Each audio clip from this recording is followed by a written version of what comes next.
साल था 1971। दौर था कोल्ड वार का, जब दुनिया के दो बड़े देश यूएसए और यूएसएसआर एक दूसरे से आगे निकलने में लगे हुए थे। यूएसए इंसानों को चांद तक भेज दिया था, तो पूरी दुनिया की निगाह थी यूएसएसआर पर।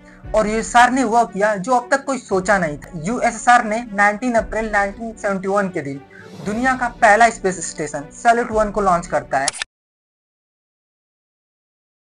हालांकि यह मिशन पूरी तरीके से सफल नहीं हुआ, लेकिन यह मिशन स्पेस टेक्नोलॉजी को एक नई ऊंचाई पर ले गया और लोगों को सपना दिखाया कि अब इंसान भी स्पेस में रह सकते हैं। इसके बाद यूएसएसआर ने सैल्यूट 2 को लॉन्च किया। यह भी मिशन पूरी तरीके से सफल नहीं हो पाया, इसमें कुछ टेक्निकल इशू आ गया था।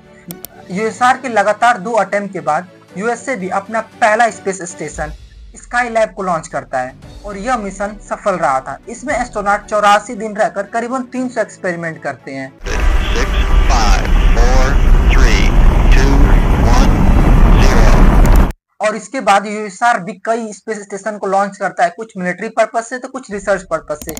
यहाँ पर यह समझ लीजिए, ये जो भी कुछ हो रहा था वर्ल्ड में अपना डोमिनेंस दिखाने के लिए हो रहा था।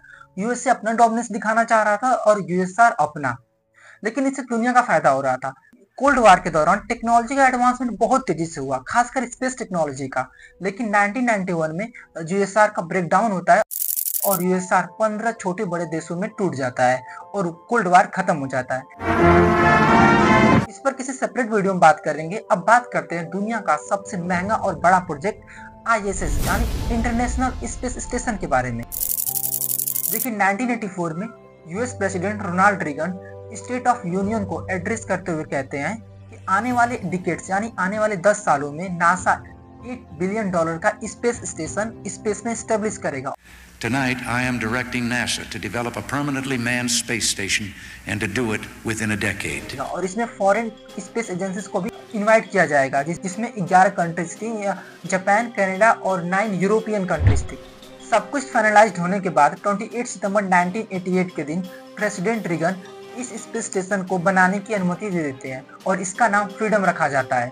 लेकिन जब यूएसए में कांग्रेस की गवर्नमेंट आती है तो वो नासा का बजट में कटौती करने लगती है और जो प्रोजेक्ट जो स्पेस स्टेशन पर काम चल रहा था उसमें देरी होने लगती है और इसका कॉस्ट भी बढ़ता जा रहा था। जो प्रोजेक्ट $8 बिलियन का था, अब उसका कॉस्ट $19 बिलियन तक पहुंच गया था। पहले तो नासा का बजट में कटौती किया गया और लगातार प्रोजेक्ट की देरी कारण उसका कॉस्ट बढ़ता जा रहा था। तब यूएस ने अपने सबसे बड़े राइवल यानी रशिया को इस मिशन में इनवाइट करने का डिसीजन बनाया। इससे बजट बैलेंस हो जाता और Russia already modular space station पर काम कर चुका है। आपको बता दूं, मीर जो वर्ल्ड का फर्स्ट मॉड्यूलर स्पेस स्टेशन है वो रशिया ने बनाया था। मतलब यह था कि रशिया के पास टेक्नोलॉजी और एक्सपीरियंस स्पेस स्टेशन को बनाने के लिए जो चाहिए वो दोनों था। और 1993 में रशिया भी इस प्रोजेक्ट को ज्वाइन कर लेता है, लेकिन रशिया ऑलरेडी मीर 2 पर काम कर रहा था जो कि एक मॉड्यूलर स्पेस स्टेशन था। तो नासा का फ्रीडम और रशिया का मीर 2 दोनों को एक कर दिया जाता है और यहीं से इसका नाम इंटरनेशनल स्पेस स्टेशन रखा जाता है। पूरी दुनिया से करीबन 16 देश इस प्रोजेक्ट पर काम करते हैं, लेकिन ब्राजील 2007 में से छोड़ देता है और सिर्फ 15 ही देश काम करते हैं। ब्राजील इसलिए छोड़ता है क्योंकि नासा और ब्राजील के बीच जो एग्रीमेंट हुआ था उसे फुलफिल नहीं कर पा रहा था। इसके बाद 20 नवंबर 1998 रशिया स्पेस स्टेशन का पहला मॉड्यूल जारिया को लॉन्च करता है। And liftoff of the Proton rocket and the Zarya control module, the International Space Station. इसके बाद दिसंबर 1998 नासा स्पेस स्टेशन का दूसरा मॉड्यूल यूनिटी को लॉन्च करता है।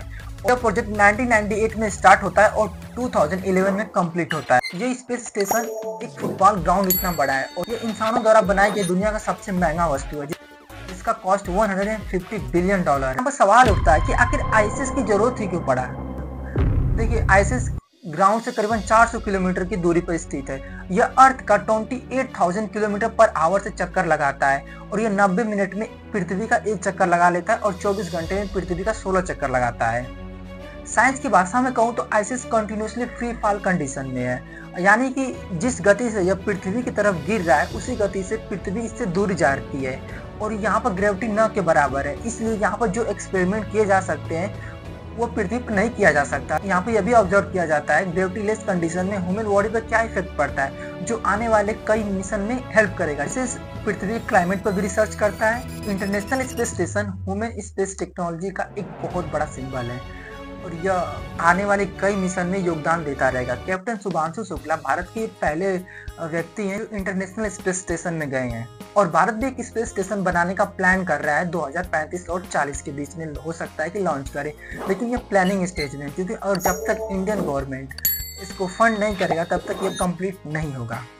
बाकी अब क्या रहा है कमेंट जरूर बताइएगा। Thanks for watching.